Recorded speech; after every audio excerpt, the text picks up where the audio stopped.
You're listening to Jazz on the JNote.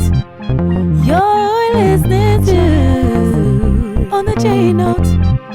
You're listening to on the JNote.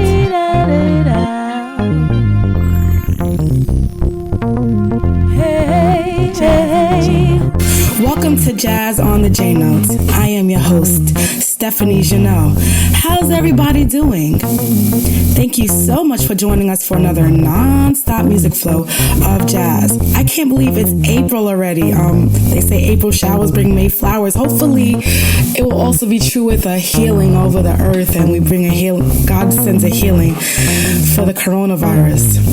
It's also Jazz Appreciation Month, and this is the month to celebrate jazz and its history and the beauty of the music and the artistry that is involved with it. And so I decided this month to include some conversations with different jazz musicians who could share their experiences and talk about jazz. Today we have a special guest artist. He's a drummer from New York City, and his name is Lon Ivey. Lon Ivey, what's up? Hey, what's going on, Steph? How are you? I'm okay. It's good to talk to you, darling. What's it looking like? Yeah, so tell everybody about you, like your experiences, how you got started drumming, what makes you a great drummer, what motivates you. You know, let the people know. Okay, well, I guess from the early beginnings, I started playing drums. My first instrument actually was clarinet, and when I was about 8 or 9, and my dad took me to a jazz concert, and Max Roach, the famous jazz drummer, was playing there. And from that point forward, it was drums. Get rid of the clarinet, get rid of the piano. I did study voice as well, on my mom insisted on that. My family, basically, the only other musician, I guess, was my dad. He was self-taught. He was a really excellent pianist, never took a lesson in his life. Wow, really? Yeah. He sort of picked it up, along the way, interestingly enough. He never played professionally, but he probably could have, I guess, if he'd gotten, really wanted to. I started playing, I guess, around 14, or 13, 14. In school? I went to Carnegie Hall Institute. I eventually went to Berkeley School of Music. I studied music at York College. And I've had the opportunity, thank God, to play with a pretty wide variety of people. Here's my thing, Steph, and as you kind of know as well, because we work together too, I love all kinds of music, unfortunately. So it's not just jazz or just R&B or just Latin or soca or compa. I always believed that there was something great in all of it. And so I had this voracious appetite for it. And that's kind of a little about me, I guess. I've been in 18 countries. I've played on a number of records. Yeah. Moved around every place from Japan to Switzerland. So what was your favorite country that you visited to play music? I think it was probably Japan. Okay. Probably, and because the appreciation for the music was real, Yeah. It wasn't watered down. They really loved what you did. They appreciated it, and they treated you in that way. One of the problems with yourself, an excellent artist, lots of times you're kind of undervalued in your own country. People don't really appreciate you like they ought to. Right. So Japan would be my favorite, I guess. That's true. So I know with the coronavirus, it kind of gave a halt to playing out and doing the musician thing live. So what have you been doing to spend your time and not lose your mind? A long time ago, but okay. A lot of practicing, some really heavy shedding. I'm working on a new CD. Okay. I'm going to forward you one of the songs from it. It's like kind of a Brazilian love song thing that I wrote, composed, arranged, and played on and also sang on. So, so I've been focusing on writing, and I'm building a studio out here. You've been out to rehearsals out here at our place. Yes. So, I've got a 2-car seated garage about maybe 25, 30 feet from the house. I always wanted my own studio. I guess it's every musician's dream, sort of. And I've been building it, framing it out and stuff. So it's kept me pretty much occupied. We've lost, and certainly a moment of silence for some of the great musicians we've lost and great friends. Yeah, last night we lost another one, Darryl Warner. He was a great bass player, and he lost the fight last night. Oh my God! And Richie Johnson and Mike Longo. Yeah. This thing has been horrific. I gotta say that the response of the government, the administration, has been, I thought, slow and sort of underwhelming. I don't know how many lives could have been saved if we'd had a better response. But anyway, that's my feeling about it. I'm thinking maybe the demand was kind of overwhelming too.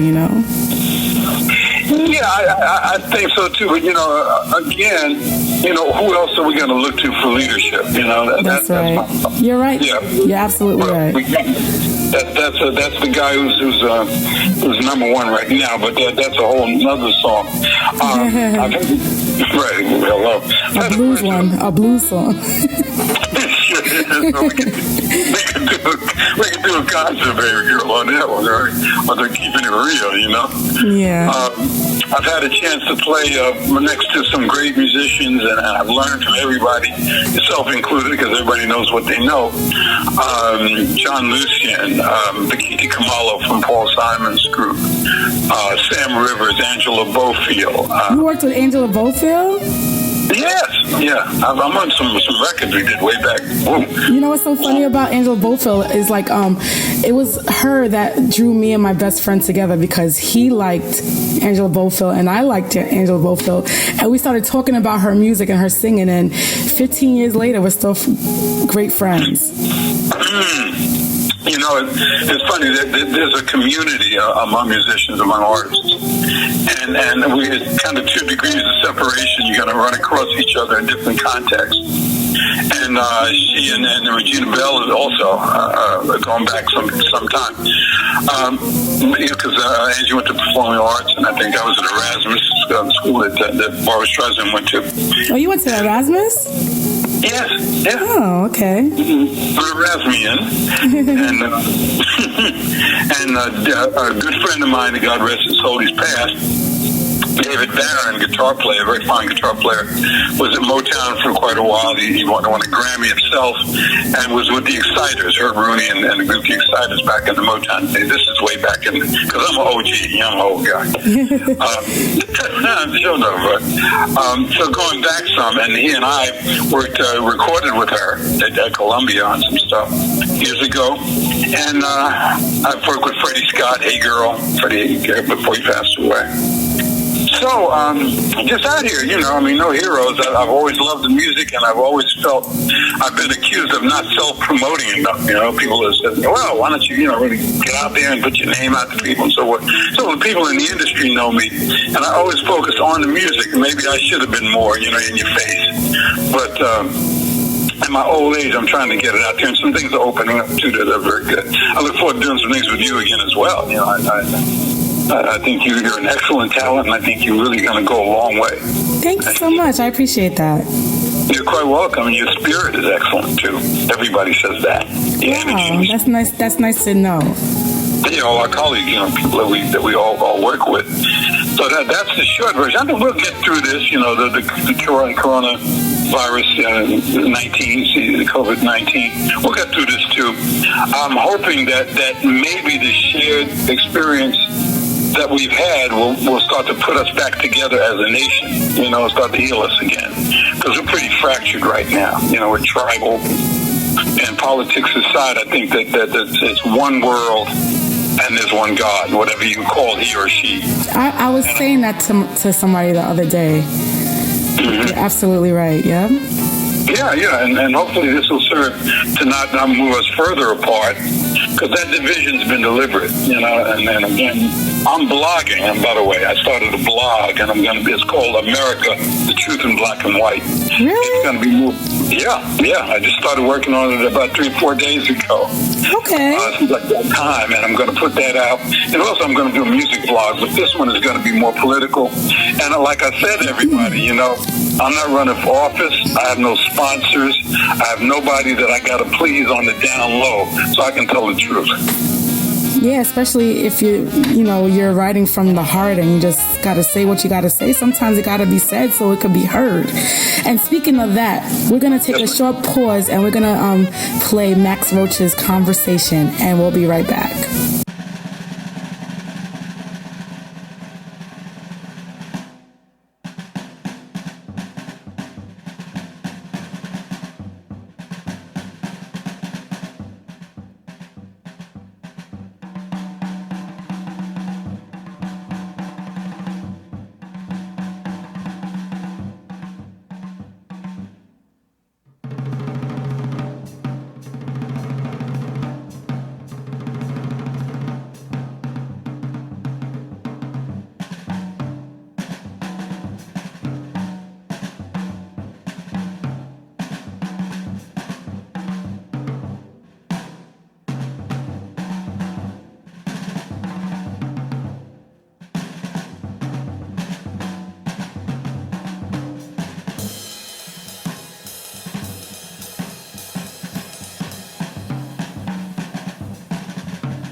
English Connection Media. Connection Media. Connection Media.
Have you heard about the Indie Music Show? I have, Stephanie. It is on every Tuesday evening at 9 Eastern PM, 8 Central PM.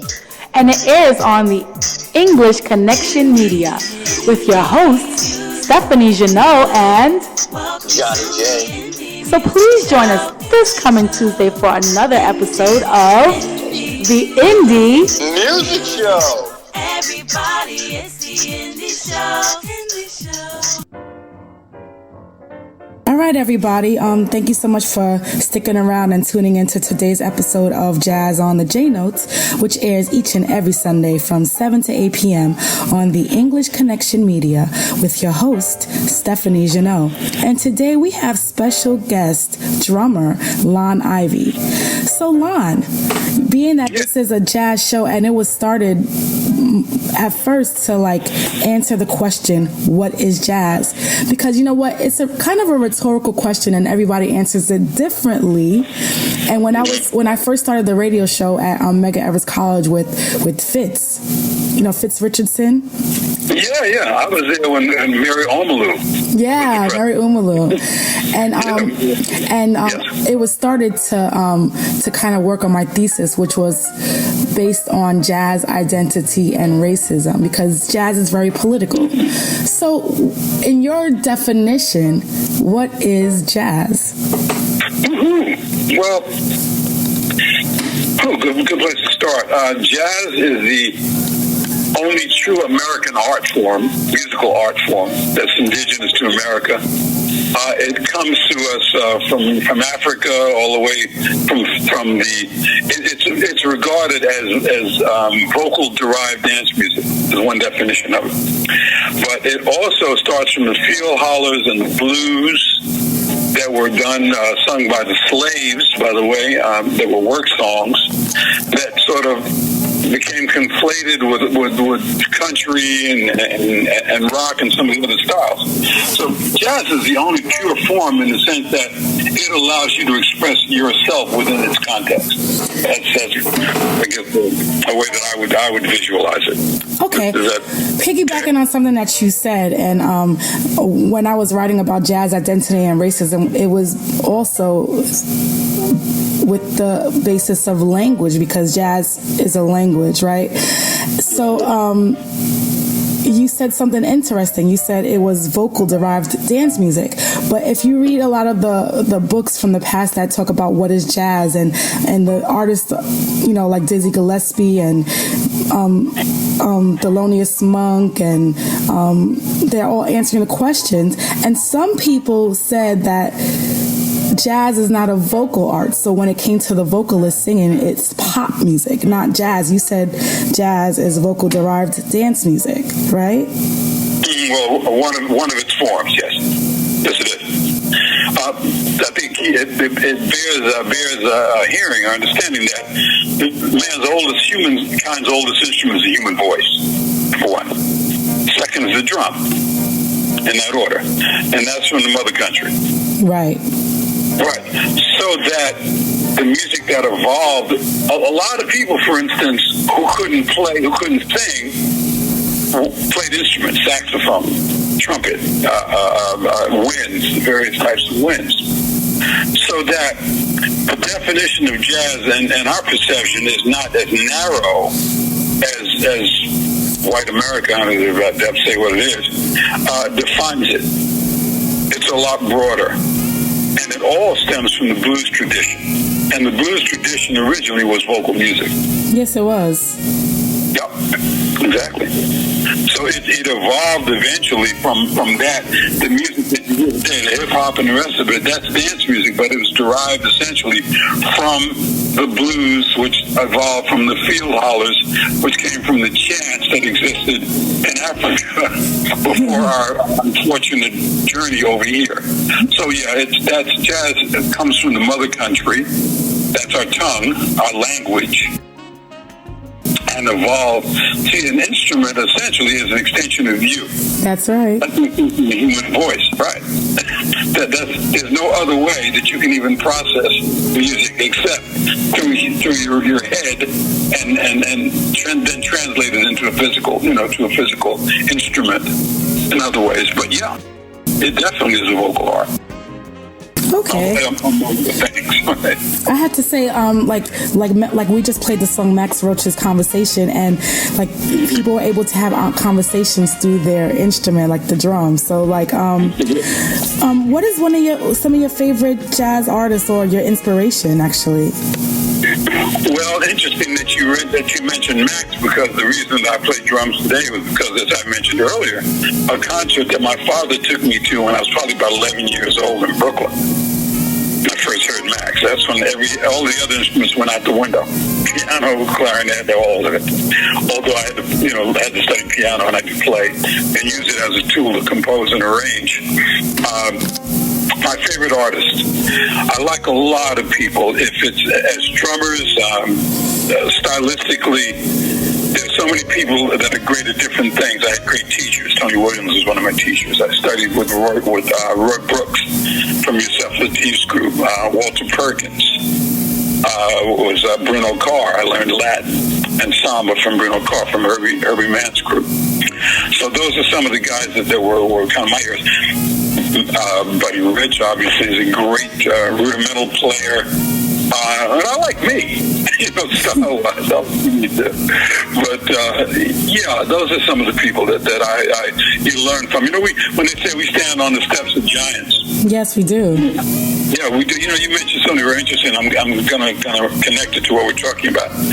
One of the reasons, reportedly, that Billie Holiday finally got consumed, I guess, by between the alcohol and the drugs and the rest of it, was because the weight of American racism that's baked into the cake, unfortunately.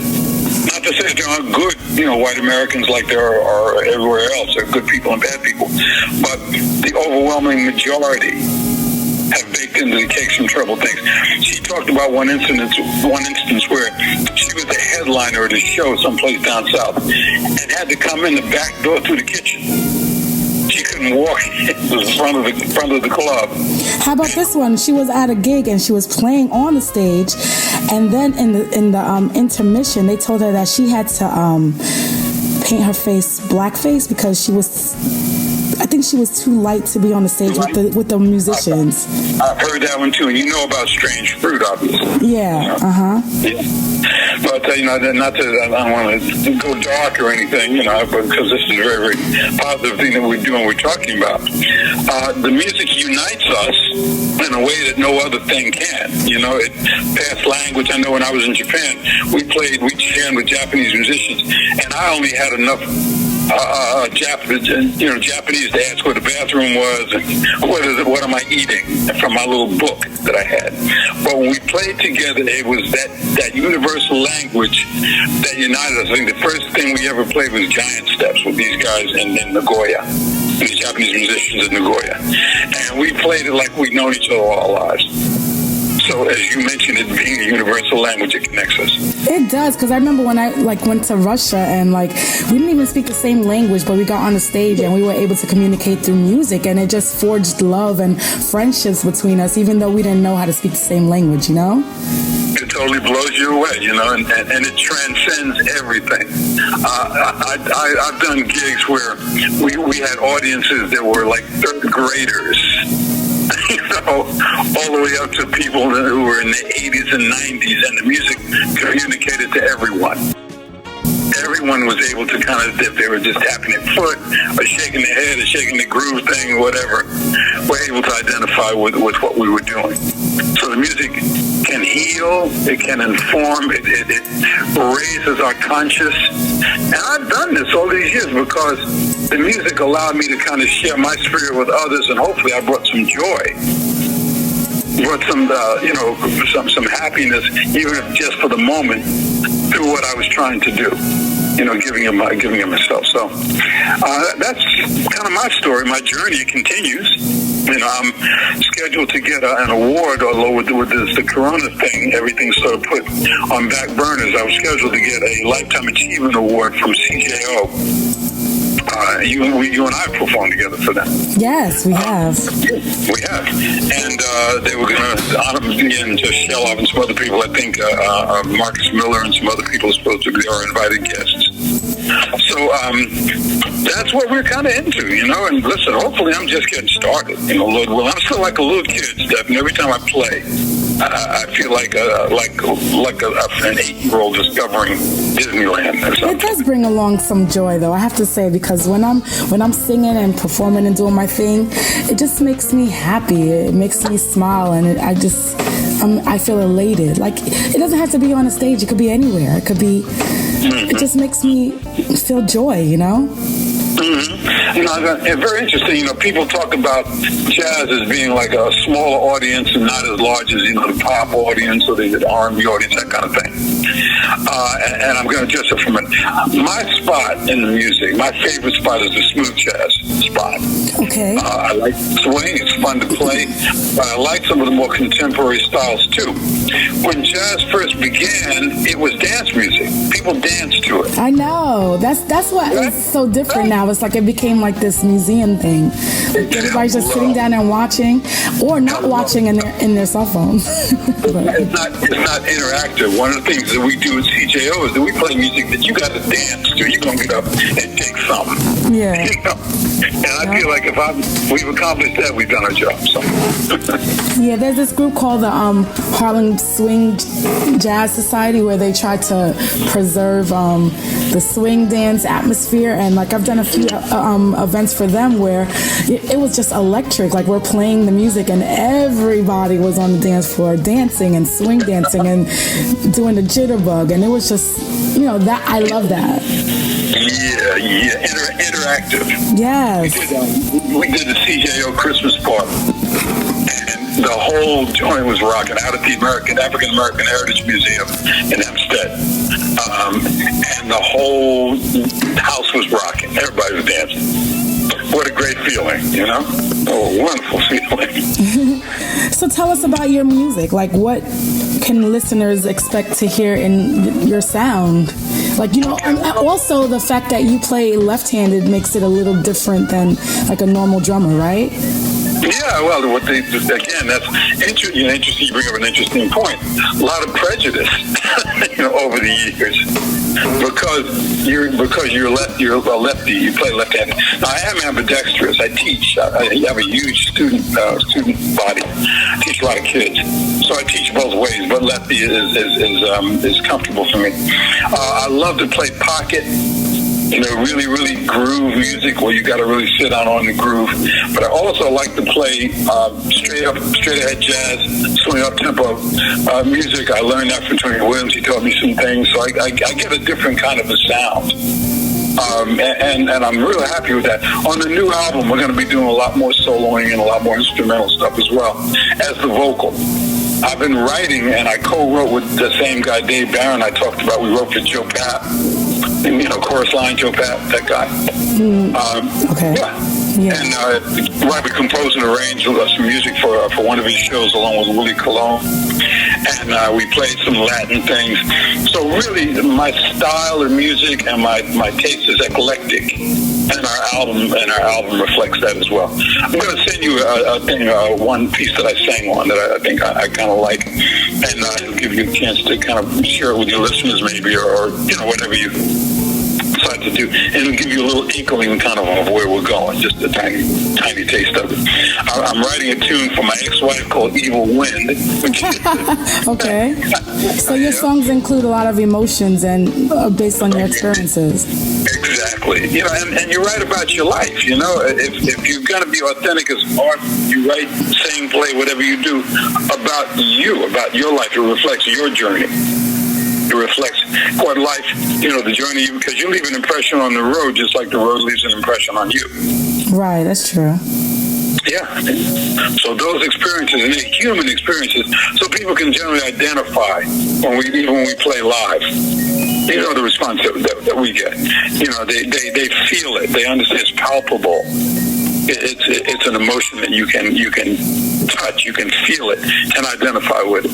How can you play about love if you've never been in love? How can you?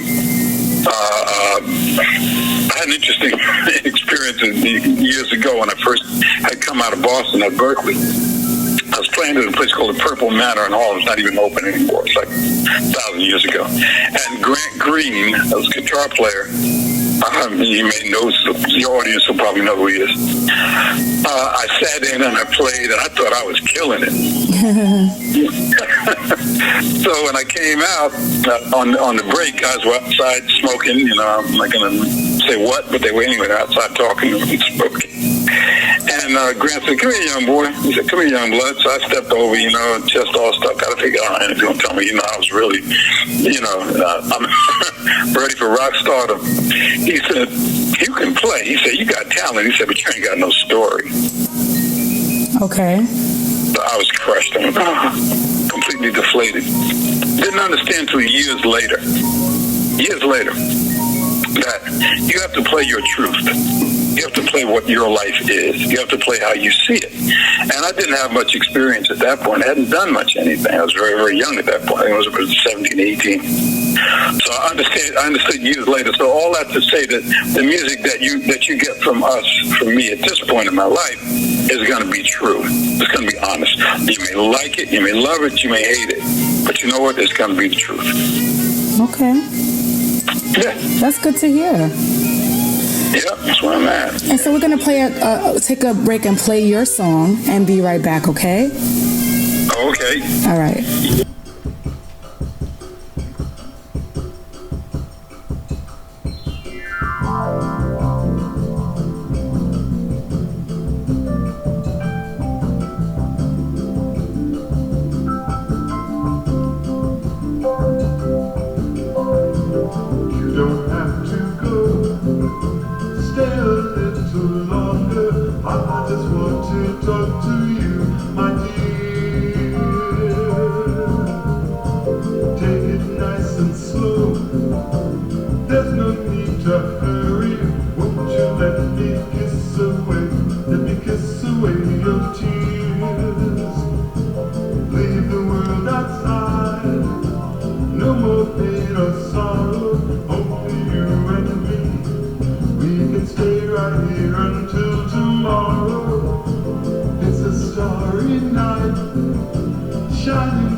English Connection Media.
Hey everybody, this is Stephanie Jeannot, host and producer of Jazz on the JNote radio show, inviting you to listen in to my show on Sunday evenings from 7 to 8 p.m. on the EnglishConnectionMedia.com. That's the EnglishConnectionMedia.com. Listen in and hear Jazz on the JNote. Till then, peace.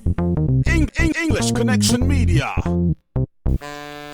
Thank you so much for sticking around and tuning in to today's episode of Jazz on the JNote, which airs each and every Sunday from 7 to 8 p.m.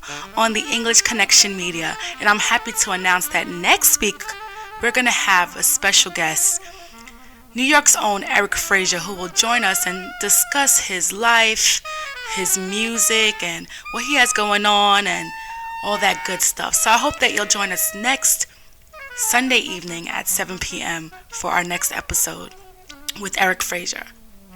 But right now, I want to turn your ears over to the music of New York's own Carl Bartlett Jr. and his song Fidgety Season, because it absolutely is a fidgety season with this coronavirus going on. And so I wish to you and your family good health.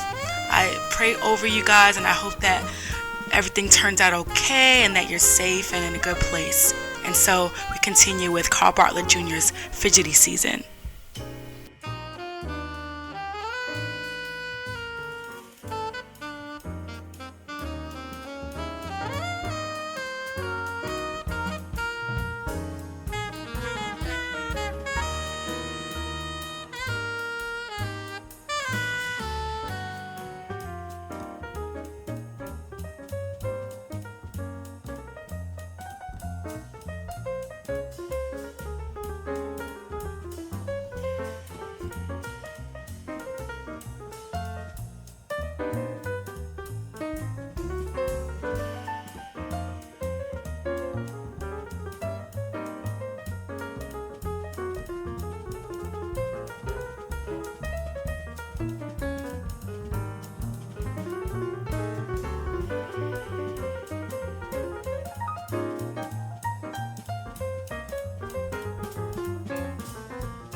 I've been tuned into Jazz on the JNote, which airs each and every Sunday from 7 to 8 p.m.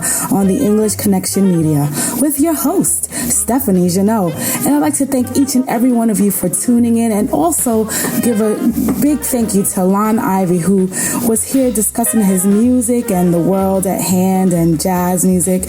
And is there anything that you would like to say to the listeners, maybe to the younger audience who are musicians trying to come up and do some of the similar things that you have experienced in your journey? Maybe you can encourage them with some words. Well, I would say to you that learn everything you can, as much as you can, and don't discount any music, any style, be it classical music, R&B, Latin, whatever. All of those styles have something unique about them that connects them. Focus on the art, not the money. It comes, the other things will come to you. And don't measure yourself against others, because they're always going to be greater and lesser men and women. That's People right. can play fast. Right, they're always going to be. That never changes. But the thing is that nobody has a unique voice. Nobody can do you better than you do. That's right. Right, sharpen your tools, get everything you can. Listen, just gobble up as much information, because everything that you learn is going to find an application in this music at some point. And it is, if success is a journey, not a destination, then if you never become a rock star, your life was not a failure. I think you need to look at that. Right. That's the short version. Just keep on smacking them, especially for you drummers. You know, our work is physical, and it never ends. You never stop learning. Well, Duke was in his 80s, and he was still doing gigs, so, hey, keep the fire burning. Yeah, that's right. Yeah. So, how can the listeners find out about what you're doing and your upcoming music and maybe your performances? Is there a way that they can reach out to you? Yeah, if you will send me, I'm at Lon Live at optonline.net. That's Lon Live at optonline.net. My group is Lon Ivey's Fourth Millennium, number 4, TH Millennium. You can pull us up on Google or on Facebook, and it'll have our schedule and where you can download our music. The new stuff that we have is going to go to CD Baby and Amazon and all the regular Spotify, all the regular outlets from the new CD. So you'll be hearing from us without a doubt. That's awesome. Thank you so much for being on today's show, and I hope to come into communion with you again, and we could talk on a future episode. Love to. Listen, anytime. Always happy to help our music and certainly to help each other. And I love you anyway. You're a sweetheart.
English Connection Media.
There may be trouble ahead, but while there's moonlight and music and love and romance, let's face the music and dance. Before the fiddlers have fled, before they ask us to pay the bill, and while we still have the chance, let's face the music and dance. Soon we'll be without the moon, humming a different tune, and then there may be teardrops to shed.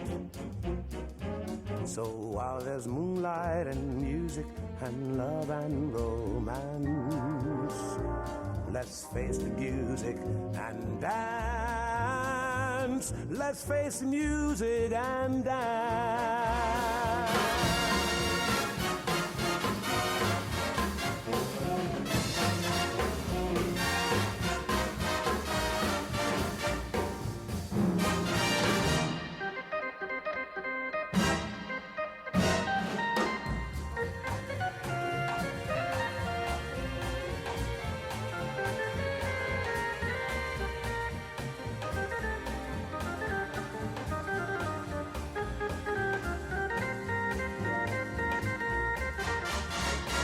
Soon we'll be without the moon, humming a different tune, and then there may be teardrops to shed.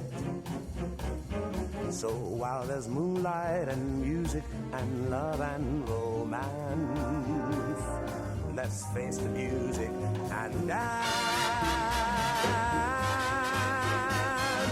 Let's face the music and